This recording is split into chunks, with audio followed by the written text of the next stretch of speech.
TV2.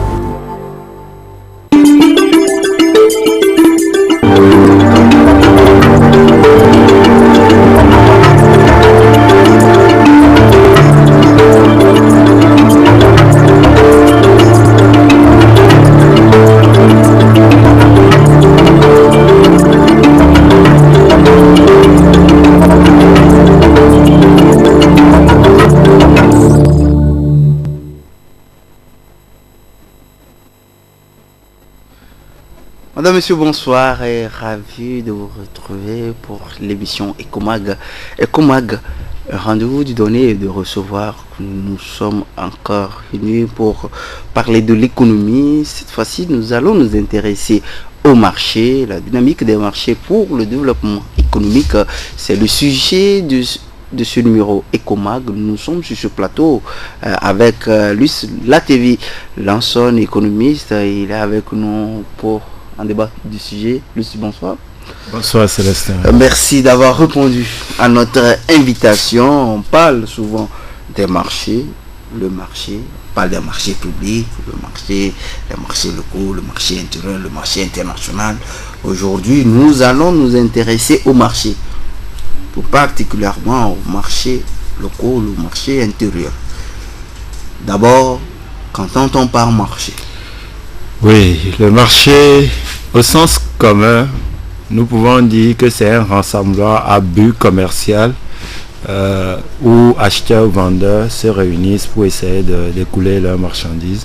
Les économistes diront que c'est la confrontation de l'offre et de la demande d'un bien. Et on peut voir que le marché, c'est par des lois, des règles, par l'usage ou bien par la force publique. Voilà un peu ce que nous pouvons donner comme définition du marché. Mais quand on parle du marché, que ce soit sur le plan international ou intérieur, sur le plan national, on parle du marché international et du marché intérieur. Quelle différence peut-on mettre entre le marché intérieur et les marchés locaux? Voilà, les marchés intérieurs, nous pouvons dire que les marchés locaux sont comme si les marchés de proximité, mais les marchés intérieurs, c'est les grands marchés, si on peut essayer de le dire, mais à l'échelle nationale toujours. Donc c'est ce que nous pouvons dire de la différence entre les marchés locaux, qui sont plus des marchés je dirais, d'ustensiles, que des marchés intérieurs. Parler de marché distanciel, qu'est-ce que cela veut dire? Parce que voilà quelques images des marchés. Il y a des femmes au niveau qui sont devant leur étalage. On parle des marchés locaux. C'est aussi à l'intérieur du pays. Et puis maintenant, quelle différence on peut mettre entre le marché intérieur? Quand on parle de marché intérieur, vous voyez le gros. Est-ce que là, on est à l'aspect micro?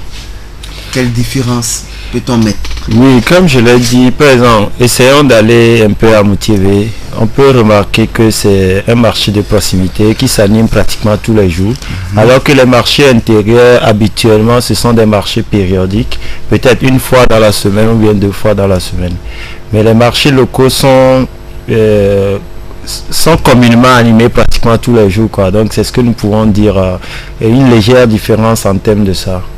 Une légère différence. On sait que dans les pays en voie de développement, c'est le secteur informel qui prend le dessus. Quand on est dans le secteur privé, c'est le secteur informel qui prend le dessus. Maintenant, quelle place occupent ces marchés locaux dans les pays en voie de développement et quel rôle joue-t-il? Bien, le marché, d'abord, c'est le poumon d'une économie. Le marché, comme je le dis, c'est le secteur informel, surtout dans les pays en développement. Le secteur informel est très développé. Le secteur informel étant développé, si je prends par exemple le cas togolais, vous allez voir que les dames jouent un rôle très énorme. Ils n'ont pas de grandes marchandises, mais c'est à partir de là qu'ils font vivre leur famille. Donc nous pouvons dire d'abord ces marchés sont générateurs d'emplois.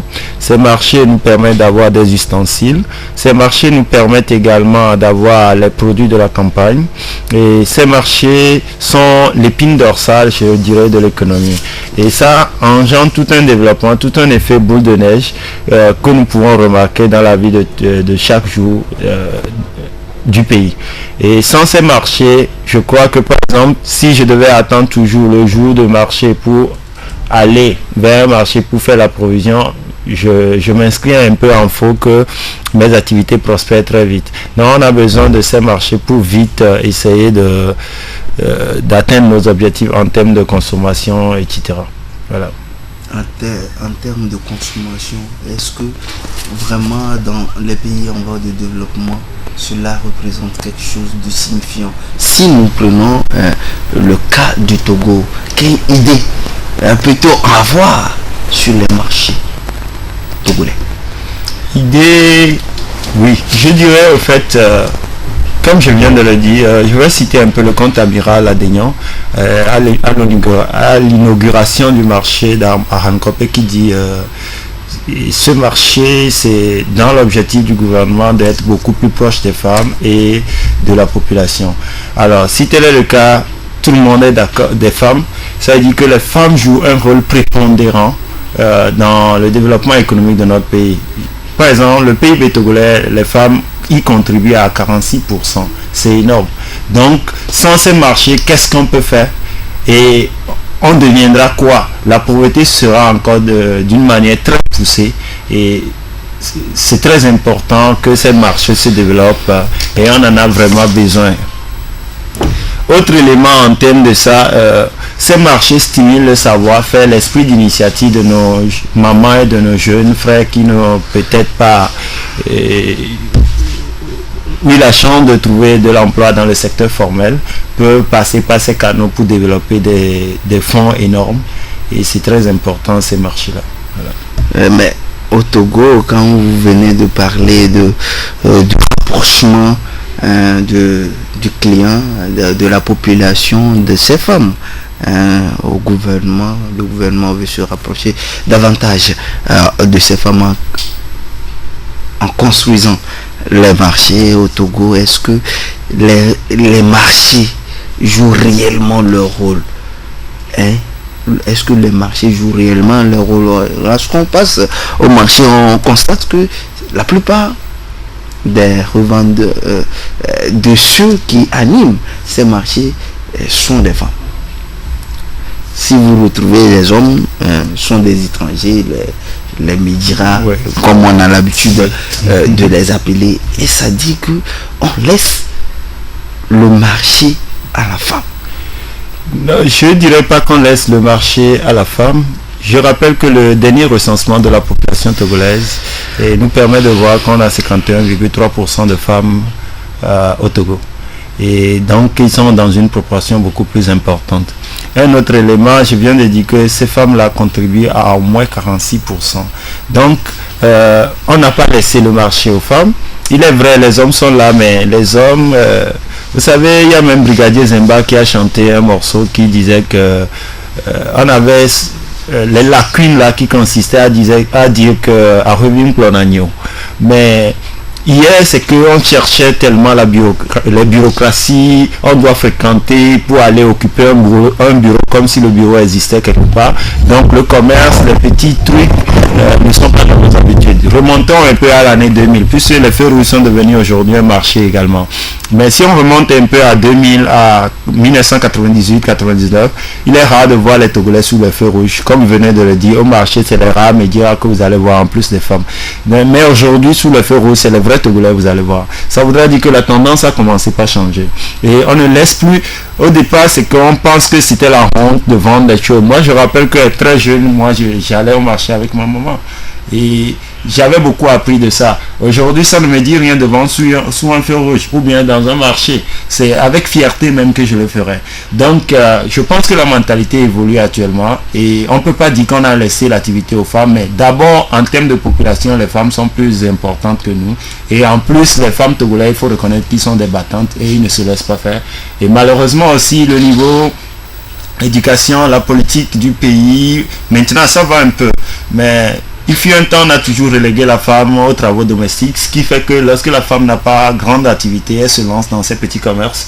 Et pour nous, les hommes, souvent, on peut se dire, pour lancer une activité, j'ai besoin de tels milliers de francs avant de commencer, alors que pour une femme avec 1000 francs, elle peut démarrer son commerce. Et c'est là où on peut remarquer que les femmes sont beaucoup plus importantes dans ces marchés que les hommes. Et les étrangers, ils sont venus ici, c'est pour chercher de l'argent. Alors, l'étranger n'a même pas honte. Il cherche de l'argent. L'argent n'a même pas d'odeur. L'argent est tout simplement utile. Alors, et je crois que les Togolais ont commencé par comprendre ça et ils ont compris que il faut travailler pour gagner son argent et ils ont commencé par exercer le commerce et il n'y a pas de ce métier. Je pense que c'est une bonne chose. Voilà. Le marché doit participer au développement. Est-ce que les marchés togolais jouent pleinement leur rôle?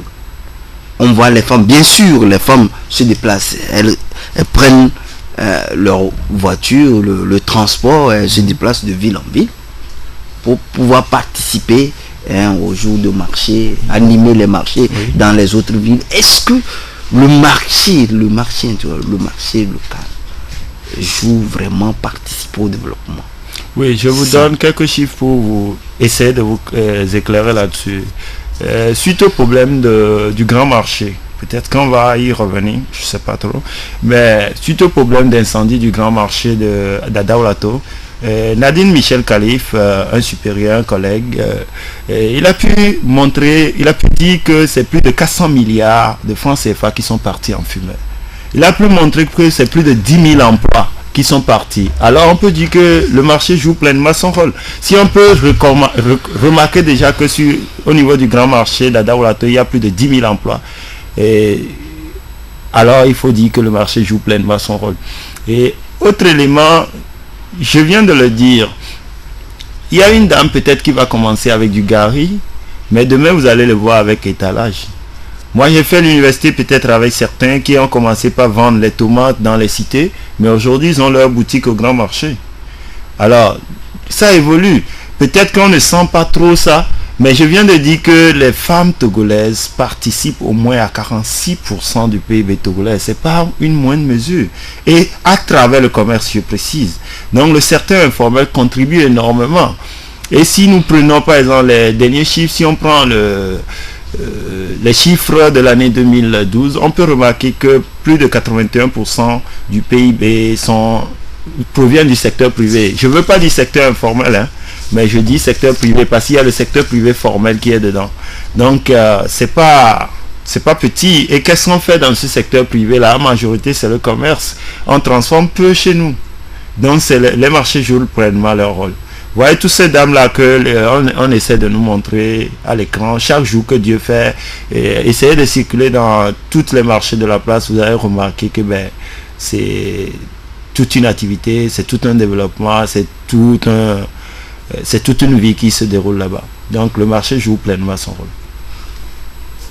On revient maintenant sur le drame, les incendies qui ont ravagé les marchés de Kara et le grand marché de Lomé en début d'année 2013. C'était en janvier. Aujourd'hui, nous nous retrouvons en juin. 6 mois après. Peut-on mesurer aujourd'hui l'impact de ces incendies, de ces drames sur notre économie? Parce que le temps a coulé. Bien, merci Célestin. C'est quelque chose qui m'a beaucoup touché.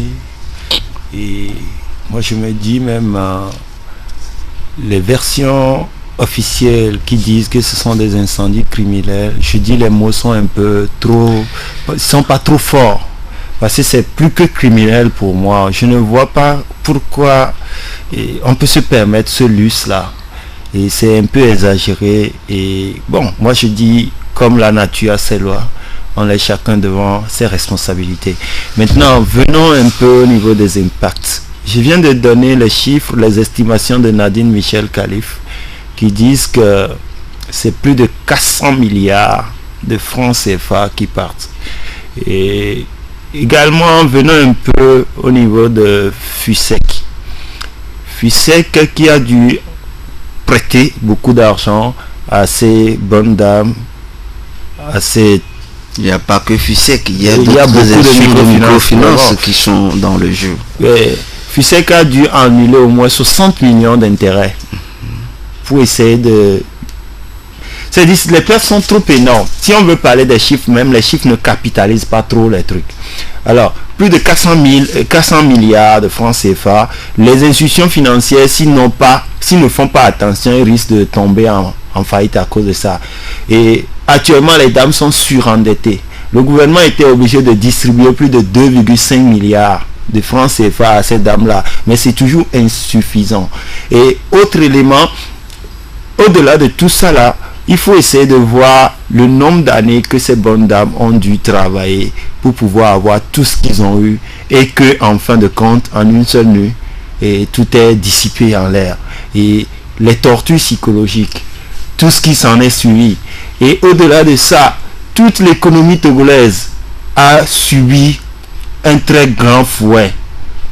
Et si vous avez remarqué, dans les jours qui ont suivi les incendies, on a tendance à voir la hausse des prix. Dieu merci, ça s'est estompé rapidement parce que ça devait être les comportements qui devaient traduire ça. Le marché en réalité ne permettait pas ces augmentations de prix puisque les prix sont de la confrontation de l'offre et de la demande, mais les gens ont voulu un peu anticiper sur ces malheureux événements pour augmenter les prix, mais rapidement, Dieu merci, ça s'est estompé.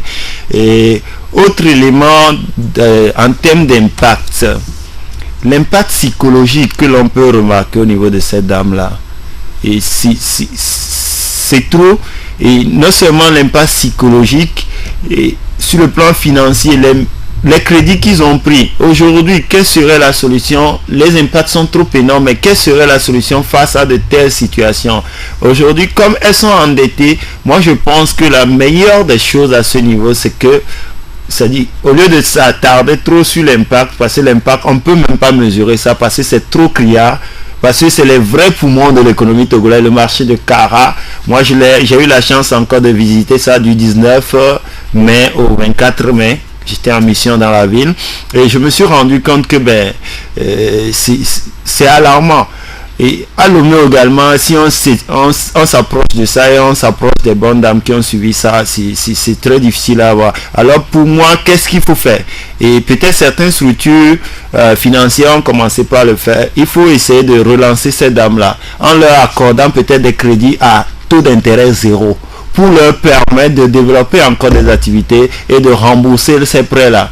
Peut-être leur permettre que ces crédits soient un peu indifférés pour essayer de prendre le temps de fructifier ces crédits et essayer d'avoir de l'argent pour commencer par payer progressivement leurs dettes. Sinon, eh bien, les structures financières et les DAO auront des problèmes. Et quand les structures financières ont des problèmes, c'est toute l'économie togolaise qui est à rude épreuve.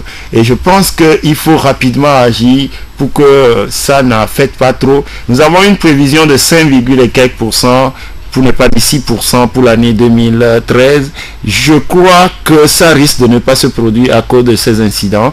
Et il faut vraiment qu'on prenne la mesure de la chose pour vite agir et sauver les choses. Justement, dans ce cadre, le gouvernement a pris des dispositions pour la reconstruction des marchés, relocalisation des femmes du grand marché d'Adoloto et la construction du marché de Kara. Est-ce qu'on peut dire que, mais mis à part ces mesures d'urgence, le gouvernement, on va venir aux mesures d'urgence, mais par rapport à la décision du gouvernement de relocaliser ces femmes, les femmes d'Adaulato et celles de Kara, et quelle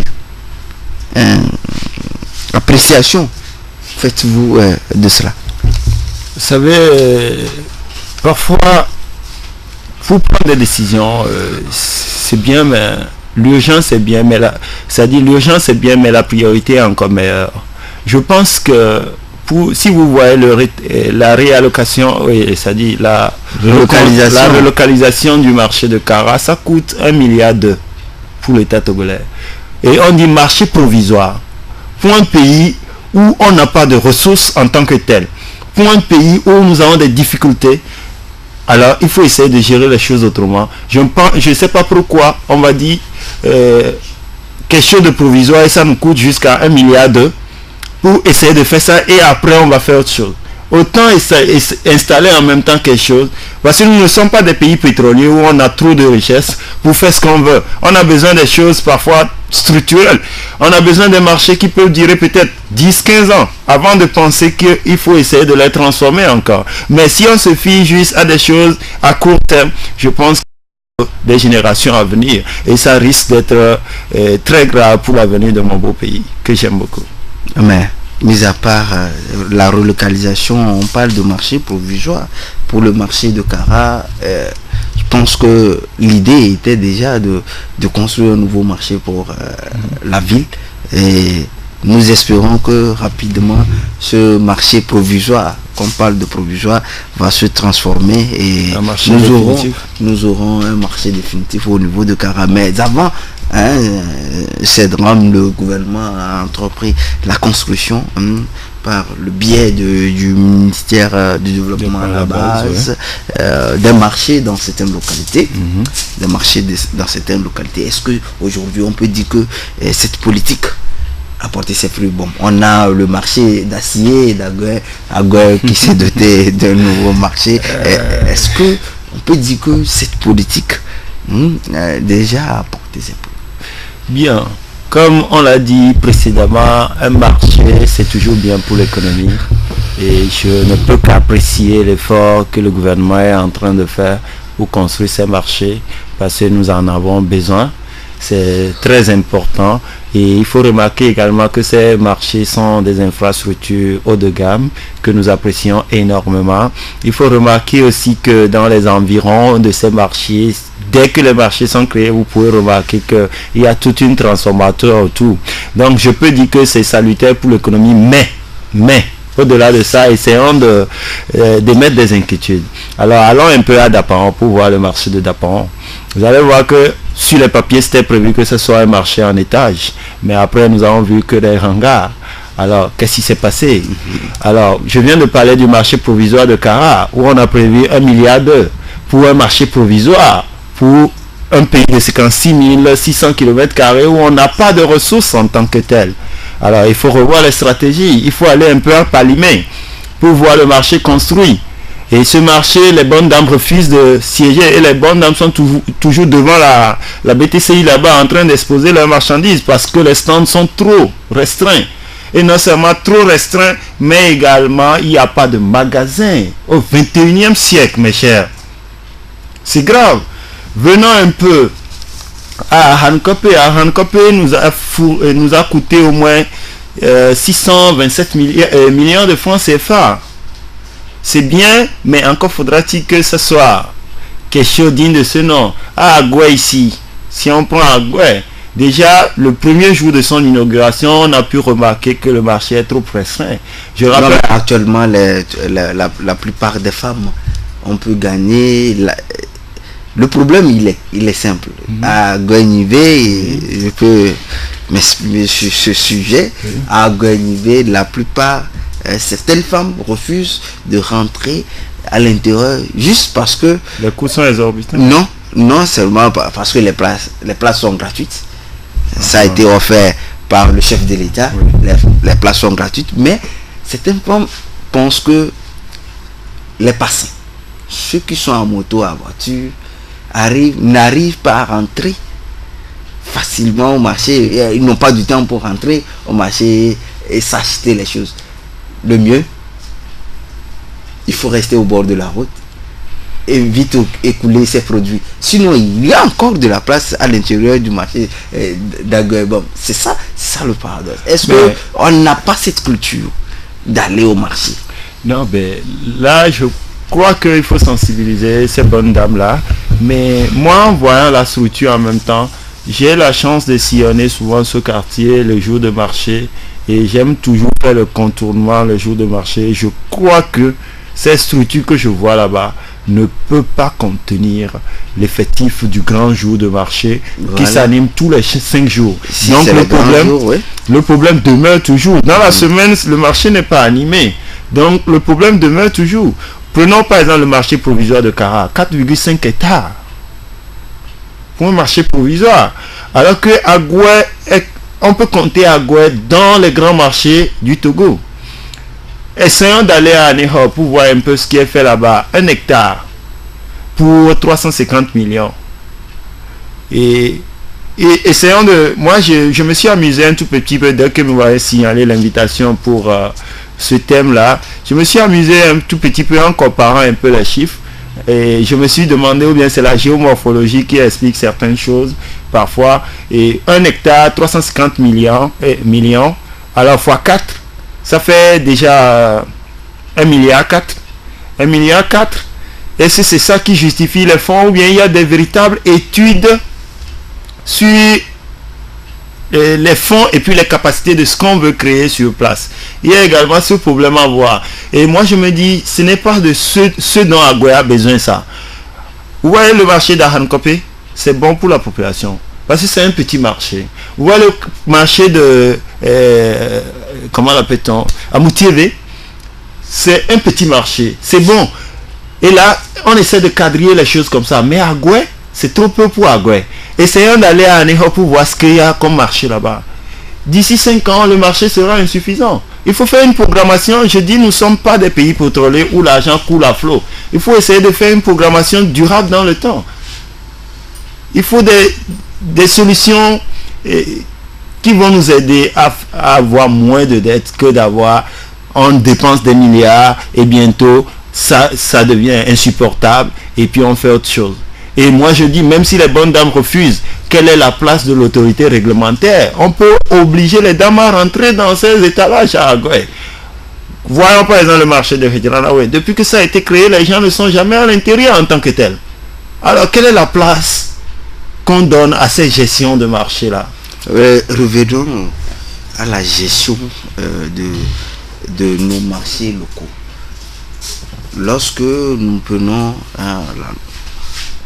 l'organigramme, la manière dont nos marchés sont gérés, est-ce que cela peut participer réellement au développement?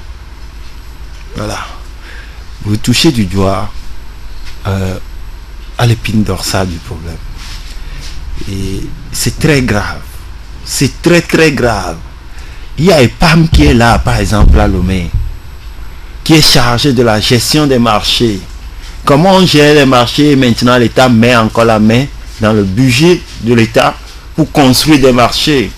On a besoin d'une vraie décentralisation. J'ai écouté le compte amiral à Daignan qui a dit, c'est la manière du gouvernement de s'approcher des populations. Mais moi, j'attendais plutôt la mairie qui devait construire un marché et rendre compte au gouvernement, parce que la mairie devait jouer son plein rôle, les préfectures devaient jouer leur plein rôle, les régions devaient jouer leur plein rôle. Mais si les choses viennent de la tête, on n'est pas choqué qu'on a des difficultés pour gérer ces marchés. Comment EPAM a géré? EPAM est créé depuis 1998. Mais quel résultat on a eu? Quelle est la transparence dans la gestion que nous avons eu là-bas? Et au-delà de la gestion des marchés, comment ces marchés, ces constructions ont été attribuées, les passations de marché? Comment ça a été fait? Là, je tousse un peu à Centro. Est-ce que c'est des attributions fantaisistes? Quels sont les études techniques par rapport à la construction des marchés de Kara pour la relocalisation et consorts, c'est du gré à gré. D'autant plus que selon les responsables chargés de l'étude, c'est dans l'urgence, on ne peut pas passer l'appel d'offres et donc il faut aller faire du gré à gré.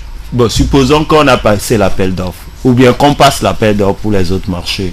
Et Célestin, je ne vous apprends rien. Nous avons des gens qui sont dans les collimateurs du gouvernement, des gens qui sont dans les collimateurs des grands services techniques là, et que quand on veut lancer l'appel, ils filent les conditionnements de ces appels techniques à leurs proches qui sont dans des structures et vont colmater leur projet concernant cette infrastructure en collant ça à l'étiquette que le gouvernement attend d'eux. Et donc par conséquent ne peuvent qu'enlever le marché. Ça, ce n'est pas un secret de polichinelle. Tout le monde est informé bien de ça. On On peut nous demander la preuve, on peut les apporter. Ça, c'est rien. Donc, ce n'est pas moi-même qui le dis. Et la gestion des marchés, des surfacturations, des détournements. Le chef de l'État a fait cas de la surfacturation. Le 26 avril passé. Oui. Et comment on veut... Je suis content qu'il a pu faire ça, mais je souhaite qu'il aille mieux, loin, encore de ça. Parce qu'il doit toucher à ces personnes-là. Peut-être c'est moi qui dira que il y a de la surfacturation. Excusez-moi. Excusez-moi. Donc, je suis désolé, mais il faut que on revienne et savoir que nous sommes Togolais. Moi, j'aime trop mon pays. Comprenez, j'aime trop mon pays. Et je ne suis pas du genre à fuir, aller rester ailleurs, comme quoi de l'emploi, comme quoi, etc. Je dis, on est mieux que chez soi. Alors, si on est mieux que chez soi, essayez d'établir les conditions. Je vous donne un exemple très simple. Dans la région parisienne, on a plus de médecins formés à l'université de Lomé qu'au Togo. Vous avez compris ça? Il y a plus de médecins à Paris qu'au Togo. Qu'au Togo. Plus de médecins formés à l'université de Lomé. Médecins togolais formés à l'université de Lomé, qui sont dans la région parisienne qu'au Togo. C'est un peu paradoxal. Alors, essayons de créer les conditions. On ne peut pas me dire, les ressources humaines, il n'y en a pas au Togo. En 1960, on peut dire que l'Afrique ou bien le Togo a un problème de ressources humaines. Mais aujourd'hui, je m'inscris en faux. Je ne sais pas ce blanc-là qui va venir nous enseigner ou bien nous dire... Par exemple, un exemple très palpable. La dernière fois, on nous a lancé l'importance des statistiques. Depuis plus de 20 ans que le Togo s'est doté d'une direction de statistiques, on appelle maintenant un expert pour venir nous parler de l'importance des statistiques au pays. Que font nos enseignants, nos enseignants? Moi, j'ai eu la chance de rencontrer M. Baniganti qui est là, qui va même enseigner au voilà. La manière dont il faut calculer. Mais on appelle un blanc, un expert, il vient, il est bien logé dans un hôtel, il est payé à coups de millions. Mais si c'est un Togolais qui veut prendre, on dit, on va te payer à 2 millions, alors que l'autre, il est payé peut-être à 40 millions. C'est du n'importe quoi. Qu'est-ce qu'on fait pour notre pays? On veut se développer ou bien on ne veut pas. Le développement, d'abord, c'est un phénomène culturel, mes frères. C'est d'abord un phénomène culturel. Prenons conscience de nos forces. Qu'est-ce que les petits blancs ont à nous enseigner? Essayons de nous asseoir devant le même travail, devant ces statistiques, devant la construction de ces marchés, devant les appels d'offres de ces marchés, devant les structures techniques de ces marchés, et discutons. Ils n'ont qu'à apporter leur valeur ajoutée, les nationaux également n'ont qu'à apporter leur valeur ajoutée. On saura qu'on n'en a pas besoin. On n'en a pas besoin. Donc, essayez de gérer autrement. Et aussi, au lieu d'accuser chaque temps les dirigeants, essayons plutôt individuellement, quand on me place comme directeur de telle structure, pour la transparence des marchés, pour la passation des marchés, essayons d'exercer notre boulot comme cela se doit, dans l'équité, dans la justice. On n'a pas besoin. Moi, les gens reprochent au président de la République de ne pas beaucoup parler. Moi, j'aime plutôt ça. Il veut que chacun joue sa partition. Quand il y a un problème dans l'éducation, ce n'est pas le président de la République qui doit parler. Le ministre de l'éducation est là-bas. Quand il y a un problème au niveau des marchés, la chambre du commerce est là pour ça. Les gens n'ont qu'à jouer leur rôle. Et non de dire chaque fois sous instruction ferme du chef de l'État. Alors, et quelle est mon initiative privée moi-même? Qu'est-ce que je fais? Si je dis chaque fois sous instruction ferme, alors moi, mon propre travail, où est ça? C'est-à-dire, je ne prends pas d'initiative. On reviendra sur le sujet, mais au-delà de tout, est-ce que nos marchés participent au développement? La gestion de ces marchés. Je dirais tout de suite non. La gestion, normalement, si les marchés sont bien gérés, je viens de donner le cas des PAM. Si les PAM fait une bonne gestion, une gestion transparente des marchés, on n'a plus besoin aujourd'hui d'aller... Par exemple, si je prends le marché d'Anéron, le chef de l'État l'a financé à 50% de sa propre poche. Et l'État l'a financé à 50%. C'est-à-dire que le chef de l'État a mis 175 millions et l'État a mis 175 millions. Alors l'argent là pouvait faire autre chose si les PAM étaient bien gérés. Ou bien, on va me dire tout est collecté et envoyé en même temps en haut. C'est-à-dire au niveau de l'État même. Si tel est le cas, alors on veut la décentralisation ou pas. J'aime beaucoup le cas américain. C'est quand deux États, Mais chaque État, si je prends la peine de mort seul, chaque État n'a pas adopté la peine de mort. Alors ça montre combien de fois on a décentralisé les choses. Mais quand vous faites une gouvernance centralisée, si tout est décidé à Lomé, alors l'information arrive difficilement à la base. Alors si l'information arrive difficilement à la base, ne serons pas surpris que les choses ne marchent pas très vite comme on l'aurait souhaité. Mais si on décentralise, normalement, la mairie de Lomé doit collecter ses ressources, faire ce qu'il doit faire, et le supplément, il envoie ça. En haut, la région des plateaux doit collecter ses ressources. On n'a pas encore de maire, on n'a que des présidents de délégations spéciales. Mais, et les préfectures, quel est leur rôle? Les préfectures, on a au moins des préfets. Si on doit collecter des ressources, les ressources viennent à Lomé. Quand ils viennent à Lomé, c'est à partir de Lomé qu'on décidera de ce qu'on fera dans la région. Comment Lomé peut savoir les vraies réalités de la région? Au niveau des préfectures, je pense que il y a le conseil préfectoral. Oui. Le conseil préfectoral qui gère les marchés, les marchés des cantons. Oui. Hein, les recettes arrivent où? Des différentes préfectures. C'est en principe, c'est au conseil oui. Au conseil de décider, hein, pour pouvoir permettre, hein, aux gens de développer et de mener des politiques au niveau de la préfecture. J'espère que nous avons encore quelques minutes. Nous allons permettre aux téléspectateurs de pouvoir réagir de l'autre côté de la régie. Si on peut nous afficher le numéro, ça nous ferait plaisir. Tous ceux qui sont branchés peuvent rentrer en ligne. La dynamique des marchés pour le développement économique, comment gérer les marchés locaux, comment faire de telle sorte que les femmes, les hommes qui animent nos marchés puissent participer réellement au développement. C'est ça la question. Si chaque jour nos mamans, nos papas se déplacent vers ces lieux, hein, pour exercer leur commerce, il faudrait que les taxes qu'ils paient, tout ce qui mène comme activité, puissent participer réellement au développement de notre pays. Allô, bonsoir. Bonsoir, monsieur. À qui ai-je l'honneur? C'est à monsieur Sabi. Sabi nous appelle d'où? Je voudrais participer à l'émission. Vous y êtes. Vous nous appelez d'où?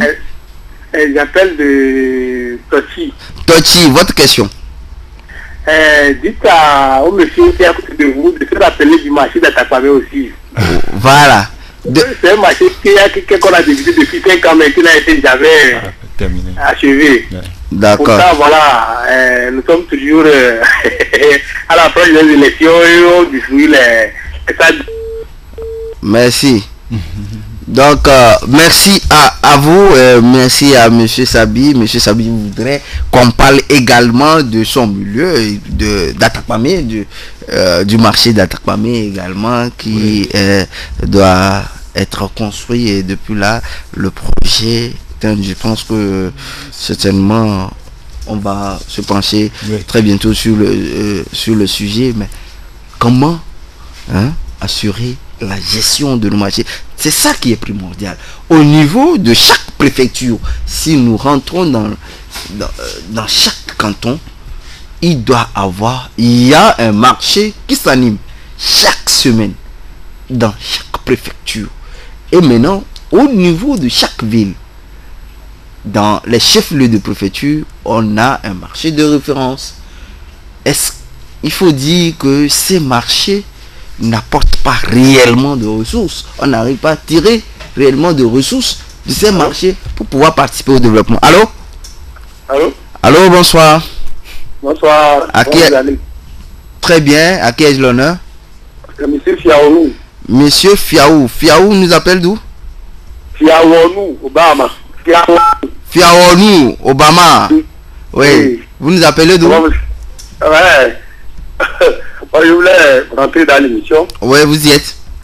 C'est suite à ce que le frère vient de dire pour la gestion des marchés. Oui. Bon, je ne pense pas que les recettes des marchés parviennent jusqu'à la capitale ou bien pour dire que ça quitte l'intérêt pour venir à Lomé. Au sein de chaque préfecture, comme vous voulez de le dire, il y a le conseil de préfecture, la délégation spéciale qui gère les fonds par le biais du trésor public. Voilà. Ou bien les recettes se gèrent entre la délégation spéciale. Donc le développement de chaque localité ou bien de chaque préfecture ressort de cette entité qui est le conseil de préfecture. Voilà. Donc aucune recette n'est convoyée de nulle part pour venir toujours dans la capitale. Et ça dit que ces conseils de préfecture ou ces conseils municipaux, donc de l'autre côté, bon, est-ce qu'on peut dire que ces conseils municipaux ou bien de préfecture ne font pas leur travail? Par exemple, s'il parle du marché de Aranukopé, en tout temps, oui. C'est la commune. La commune, oui. C'est la commune, c'est pas Aranukopé, c'est pas de la préfecture du Golfe. Voilà. Il y a le marché d'Agoué, de Zanguera, de Badida, de Kélégouglan, on peut dire qu'ils font partie de la préfecture du Golfe. D'accord. Donc la manière dont on a fait l'appel dans la commune peut se différer, le même appel peut se différer de pas au niveau de la préfecture aussi. D'accord. Oui. Merci, monsieur Fiaonou. Fiaonou, vous appelez d'où? D'accord, merci. Par rapport à la gestion des marchés, monsieur Fiaonou vient de nous apporter ses éclaircissements. C'est qu'au niveau de la commune, c'est le conseil municipal qui décide de la gestion des fonds. Le conseil municipal décide du budget. Au niveau de la préfecture, c'est le conseil préfectoral qui siège pour définir les noms. Est-ce qu'il faut dire que au niveau des villes, des communes,